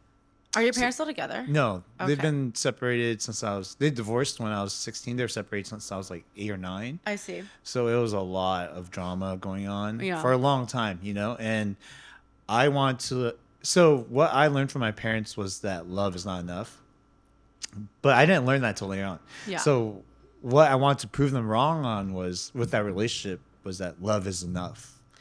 So I was like, let me show you guys that you guys might not have made it, but me and my girl, we're different. And your We're girl was different. like, I did not sign up for this. Yeah. To her, it was that was a very special or unique kind of relationship because at that point, that was only my second real girlfriend, and I was her first real boyfriend. And you know, she was the one that we had a lot of like transparency about who Like- we had feelings for Oh, and I stuff like see. that. Oh my and gosh, she wow. and she had a lot more feelings for people more often than I did. Mine was like super rare. Every day, I like this person. Yeah, You're like, you know what I mean? the fuck? Oh, I got a new coworker. He's kind of cute, you know. I passed this person on the street. Yeah, exactly. My teacher, he looking kind of funny, like, Oh you know, my shit like God. that. Because I was her first boyfriend, her curiosity was, I would say, more off the charts. For you know? sure. So she was just more like, is the grass greener on the Yeah. other side? And it's weird because it showed to me like it as much as she loved me or cared about me, that she was always gonna be curious. You know, that doesn't always happen. And that's a natural human thing. Very much so. Yeah. So at the very end, I was like, okay, this you need You gotta let just the go out bird and do your own fly. thing. Yeah. Because our problems are never gonna change until you experience this. But unfortunately, if once it's over, it's over. Yeah. Like, we can't get back together. I think it's weirder when you share time together and you just never speak to each other again. What do you mean? Like if you were in a relationship with a person, you knew them very intimately, and then you just never speak to them again, like ever. You don't have to be like friends, but I made a joke with my mom, and I was like, "Oh, my girlfriend's like aunt is like really like close with her ex-husband. Like they were fully married, and now they're like friends. They had children together and stuff like that." And my mom like almost peed her pants laughing, and I was like, "Do you think that like that would ever, not at that situation, but at the prospect or even the idea of her being my dad's friend?" She's like, "What the fuck? No. Why would I want to be friends with him?" And I'm like, "You were with this person for like 28 years of your life, 25 years of your Yeah. life.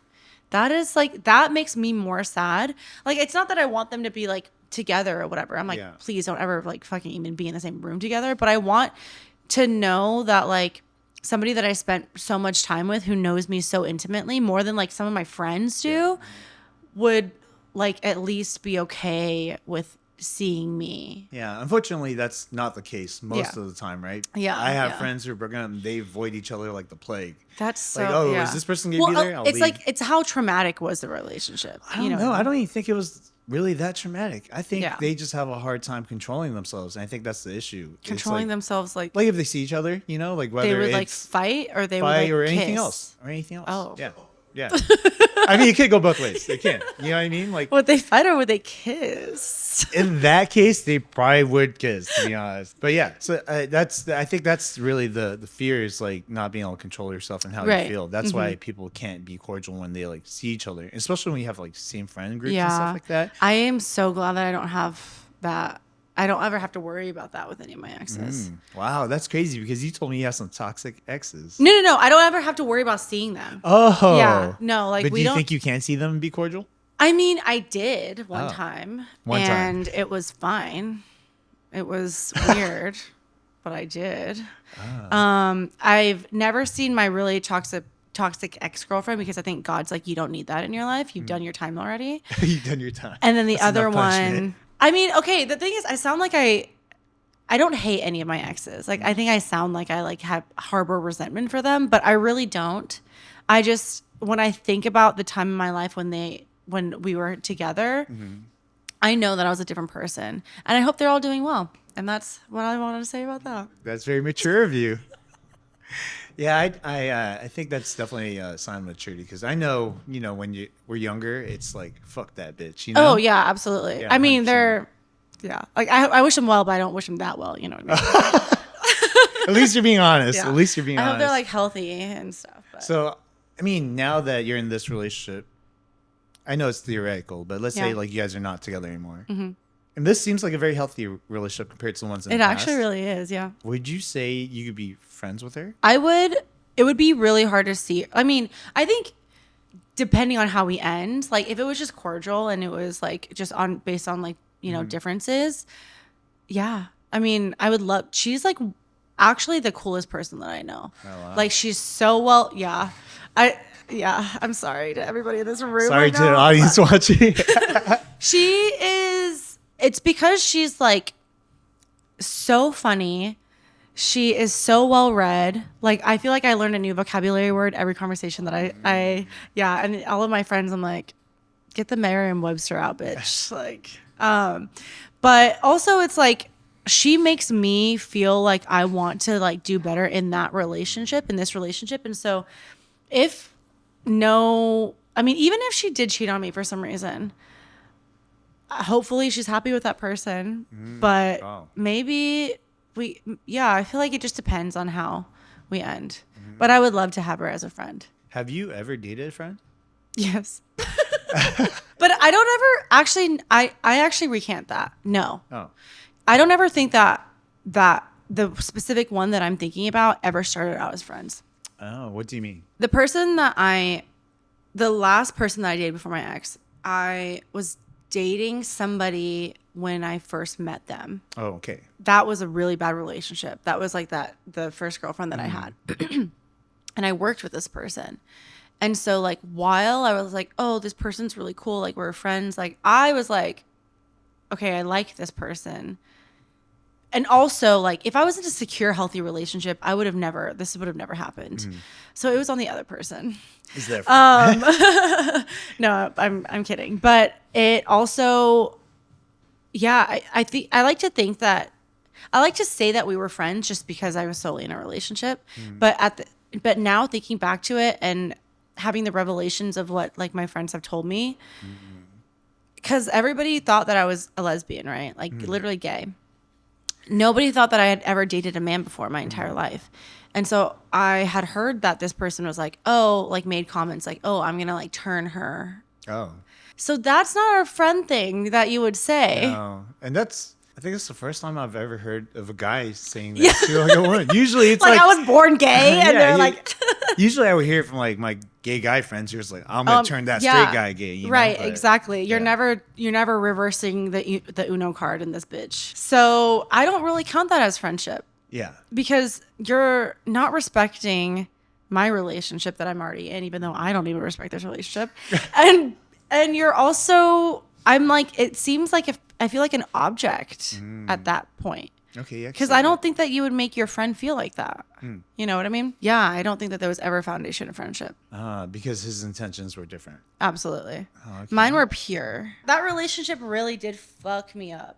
Which one? The girl one That or one. the No, the guy one. the guy one? Why is that? Because I thought that I was like, oh, I've already done all the toxic things in relationships. Like this one is the You, non-toxic you one. thought you cleared out the checklist? Yeah, literally, I was a graduating toxic academy. Uh-huh. Yeah, and I wasn't. But that one was really weird because I was a domesticated bitch in that relationship. What do you mean? I would literally like cook dinner. I like moved in with him to his like dad's house, and I like cooked dinner for him. Like I like would do his laundry. Like it was crazy. Like I mean, not to think that like I would still do that for my girlfriend now, Yeah. but like I was like.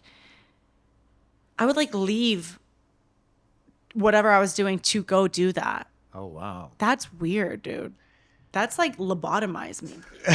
I can't believe I was like that. So that's what you mean when you're fucked up during that relationship? It's because I was like, oh, I'm gonna marry this person. Oh wow. Yeah, Okay, totally. crazy to That's think why. that. Yeah. Did that end very cordially or was it No. No? Yeah.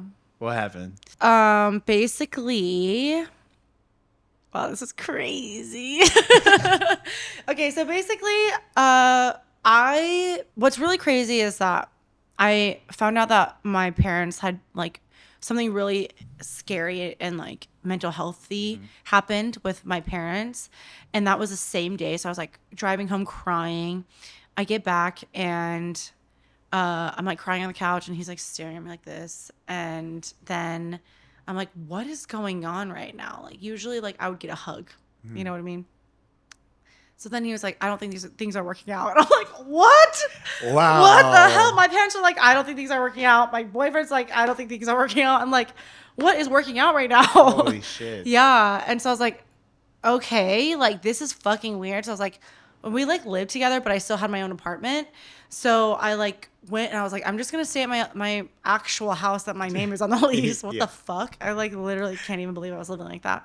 And he was like, yeah, just like leave your house key. Like I'm gonna bring your birthday present back to you because it was like just about to be my birthday. He was like, you can like come in and out, whatever. Like you live here. And so like a week goes by and I do not talk to this person at all.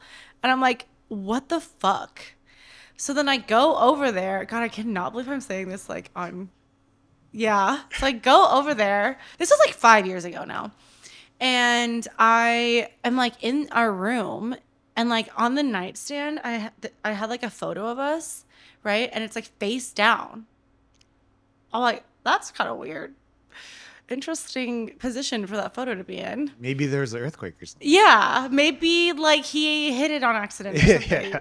And then there was also like a girl's jacket like in the living room and stuff. And I'm like, bro, like fucking like at least tell me, like, you know, I look so dumb. Like I look dumb as hell right now. Yeah. And they have a Holy shit. But you know, yes. I hate those kind of stories. Why do they get to live happily ever after? And then what was the craziest part is I think that I would have been able to get over it had he just been like, hey, this is what's going on. Yeah. But he dragged me along and was like, I want to be friends with you, like blah, blah. And I was like, okay, we're going to be friends. And then somebody was making a fake Instagram account to message me like life updates of his. It would happen for like a year after. So I'd be like going about my day, like having a normal day. I'm like, I'm having a good day right now. And then I get in my DMs from somebody who like my message request, somebody's like making a fake Instagram and there's like, did you know they're having a baby? And I'm like, and they're like, and then another day, this is the girl's Instagram account. And I'm just like having reoccurring random, and I'm blocking these people. I'm not even saying anything back. I was like, this is really testing my patience right now, but I'm like above this, right? I'm assuming you never found out who it was that was doing that? No, but I have my suspicions. And then my old roommate and my best friend, we moved to Long Beach, right? Because we used to live in Costa Mesa. The day that we moved into Long Beach, I posted on my story like home sweet home or whatever, and they came into my DMs and said, go back to Costa Mesa.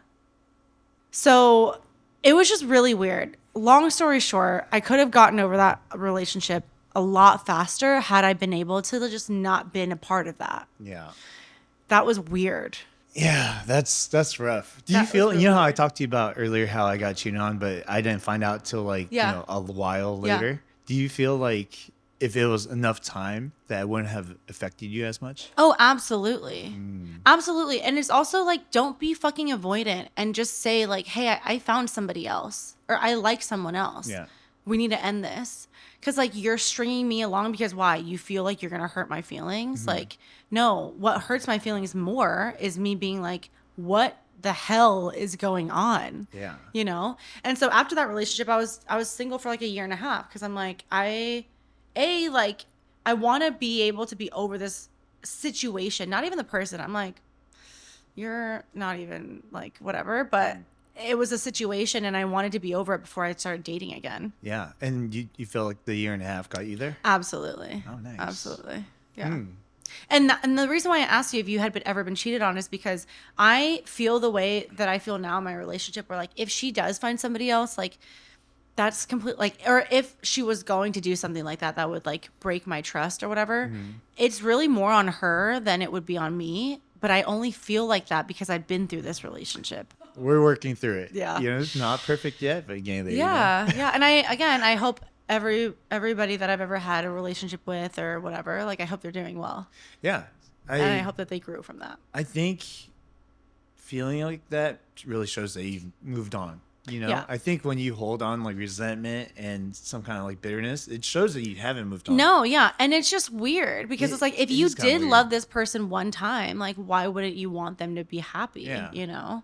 And I think also if I were to get into another relationship and I talked like that vindictively of my exes, it would almost show the person that I'm currently seeing that I'm not over it. Yeah, no, absolutely. You know, they would probably be like, that's kind of fucking weird that you're so mad yeah, about the that's past. sus, bro. Like, Yeah. yeah. And that probably would make them feel comfortable. So, Yeah.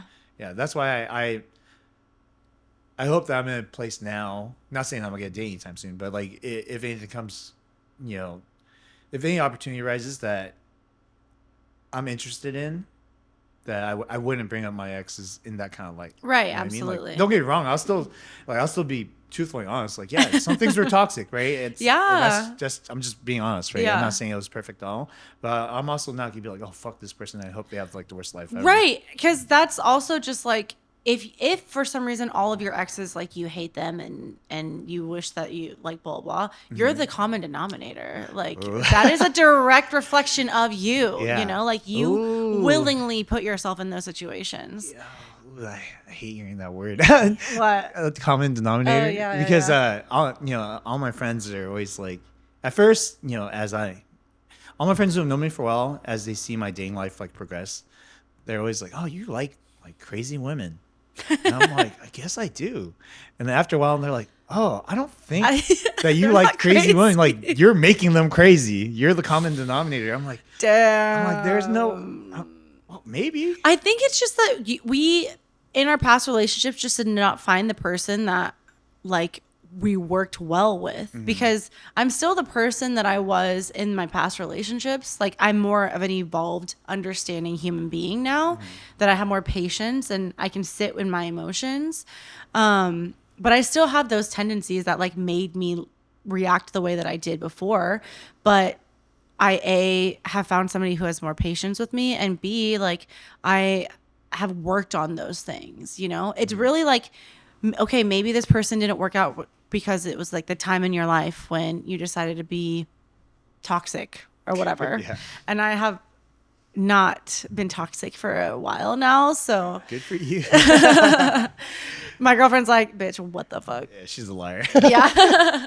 But yeah, I mean, we're different people at every stage. Like what we were saying in the beginning, it's like what era did you meet me in and what was I going through? Yeah. And that's the kind of person that you're going to get. Yeah. And ultimately, like the more recent version of yourself should be the best version of yourself. right? Hopefully. Yeah, hopefully. Fingers crossed. Some people, yeah. Yeah. doesn't And work out I always like say it like this, but it's just because I don't know how to put it in a way where it's more romanticized, I guess. But everyone you date is kind of like a stepping stone towards the person that Yeah. you're going to become to find the person that you belong with. You're right? collecting the lessons. Yeah. Yeah. You know, unfortunately, right? Yeah. Sorry, you're not going to get the best version of me the next person. Yeah. I mean, you have to go through those experiences because I think if you're like if you've never had those experiences where like you've had to learn whatever in a relationship, you're going to, and it's going to happen to you.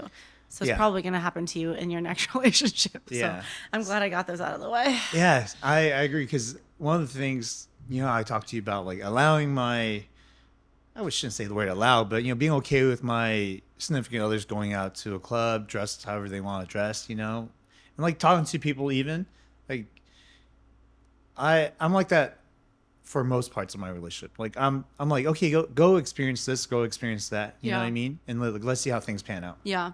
Because I don't want to hold things back and then it comes out in a different way. No, for like sure. Later down the line, Yeah. Yeah. One time I was not allowed to wear no bra with my outfit. Oh. Because my significant other told me to wear a bra.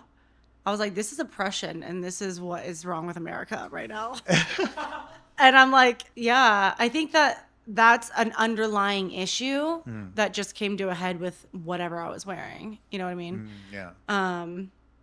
Yeah, I'm like, whatever. But telling women or your significant other what to wear, what not to wear, or where to go, or who to talk to, that's just like, you need to be single until you figure it out. Yeah. What's funny is I think people like that can get into successful relationships.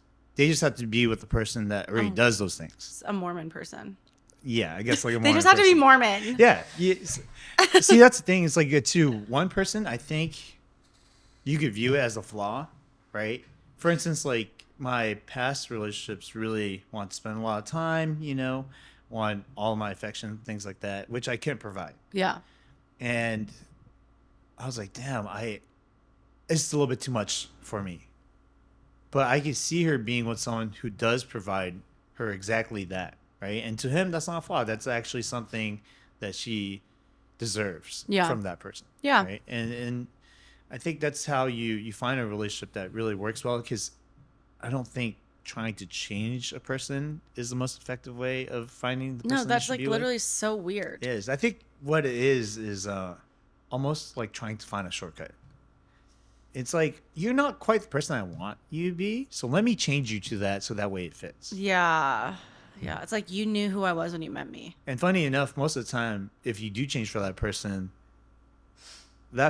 tends to find you like less attractive because you're no longer the person that they were attracted to in the first place. Exactly. Yeah. I get that a lot with friends who are highly ambitious, friends who are highly ambitious, and they get into a relationship and then they kind of like put off their ambitions, and then they put a lot into relationships, and then they date for a long time, and then their significant other's like, things change. Yeah. Like, you're not the same person that I used to know. And it's like, come on, dude. Like, if you're passionate about whatever it is, and that's probably one of the reasons why they're attracted to you in the first place, don't let that go. Yeah. If anything, push harder. Obviously, make time for your significant other, whatever is required, whatever you can do to uphold both. Yeah. Like, I know it's a hard balancing act, but like, understand that you can't lose yourself in a relationship. I used to all the time. Yeah. I used to all the time. Well, I used to think that like being in love was like to be at service of the other person, like whatever they wanted. And then I would resent them and then I would lash out and be mean. I'm like, that's so, like, I understand why I would feel like that when I was younger, but now in my conscious mind. I know what you mean. Yeah. And what's funny is that they might not even, you talked about some people, when you feel undervalued, that's when you're the most upset, right? Yeah. And I think at times when you're doing acts of service and you feel undervalued, that's probably the worst. I'm literally like, you didn't say thank you. Yeah. But also at times like that, it's like, it's weird to kind of bring up like, look how much I did for you. Right? Yeah. Well, that's literally every conversation that I used to have with my dad. It's like, I work 15 hours for you, like blah, blah, blah. And so I think that's probably why I got that acts of service. But I'm also a Virgo. I don't know if you know anything about Virgos. I do not. Wait, what are you a Libra? No, I'm not. What are you? I'm a Gemini. Oh, yeah. What do you mean, oh yeah? What does that mean? No, I mean, I love Gemini men, but they're just the B word. But I'm actually like surprised that you've never cheated on anyone, because Gemini men are, I'm going to get so canceled for this. The Gemini men that I have known, cheaters for sure. Huh. Yeah. Because they're always had that wandering eye. Oh. But you're the spokesperson for Gemini men, so. I I guess so. He's Follow here to my tell you lead. that he doesn't have a wandering eye. Yeah. Yep. That's what I'm here for. Yeah. I get that a lot too. Funny enough, people are always like, yeah, Peter's like probably the most loyal boyfriend that you could find. Okay, plug yourself right now. That's what they're telling me, because They say that about me too. yeah. So then okay, well, maybe there's some differences between us, right? But I used to work in nightlife, so being in nightlife, being around alcohol, being around all sorts of people, Yeah. that's just almost expected of you. Yeah. Right? Like For sure. What are you here for? Yeah. Right. But to me, very similarly, what I wanted my significant others to think was like, look, I'm in this kind of environment. If I don't cheat on you here, I'm never cheating on you. You know what I mean? The accessibility is you're welcome. there. Yeah, you're good. You're golden. You know what I mean? Like, don't ever worry about that. But funny enough, like people very similar how cheaters are just gonna cheat regardless of what you do. Yeah. Like people who are insecure, they're gonna be insecure no matter what you do either. Yeah, well, that's something within themselves that they have to Of course. Like, yeah, it didn't need me to trigger it. Anything could Yeah. have done it, Yeah. unless you just yeah, box you're me in. like, I wasn't the problem. Yeah. Hey guys, welcome to Lightning Round, where we ask our guests rapid fire questions and they have to answer quickly or else they have to drink. Except Polly is not drinking right now, so she'll just have to answer the questions. Polly, are you ready? Oh God, I'm nervous. What is your biggest fear? Dying without doing everything I want to do. Oh, okay. Am I gonna cry right No, now? that was good. That was good. I think about this a lot. What is one thing that you've done in your lifetime that you would want to take back? Something that I regret: being so hard on my parents when I was a kid. What's one fond memory of your childhood that you'd want to relive? Oh God, I'm gonna cry right now. The friendship that I had with my brother when I was really young, or even with my sister, like when we all lived together and we would like wake up and just hang out. That doesn't like happen anymore. Why is that? I mean, we all live in I live in a different state than them. We all have like different like jobs, like significant others and stuff. But like, do you have siblings? Yeah. Yeah. You know that like feeling of like maybe even Christmas Day, you wake up and you're like hanging out with your siblings or whatever. Like, yeah, I miss those times. If you were to travel anywhere in the world, where would you travel to? I would go to Taiwan right now. Oh, wow. Really going back to your culture. Yeah. I love Thai food. I love Thai food. If there's one change in the world that you can make, what would that be? I would eradicate capitalism. Oh, wow. Dang. I would eradicate capitalism. It is the root of all evil. What is the thing you love the most about your significant other? I love that I can be my most authentic self without judgment. That's all my questions. Yes. I just want to thank Polly for hopping on and being so transparent and sharing all her stories with us, especially the family stuff. I know I resonate with that deeply. Absolutely. Can you let the audience know where they can find you? So you can find me on Instagram at polytheism, POLLITHEISM. But I also have a podcast that I'm starting as well called Your Gay Bestie. And you can follow us on Instagram at YOUREGAY Bestie with 2 E's. And I just want to thank everyone who's watched all the way towards the end. Make sure you guys like, comment, and subscribe what you want. Sorry, I said that wrong. All right, redo. And I just want you guys, I just want to thank everyone who's watched all the way towards the end. Make sure you guys like, subscribe, and comment what you guys want us to talk about next time. And remember, live fast, eat ass.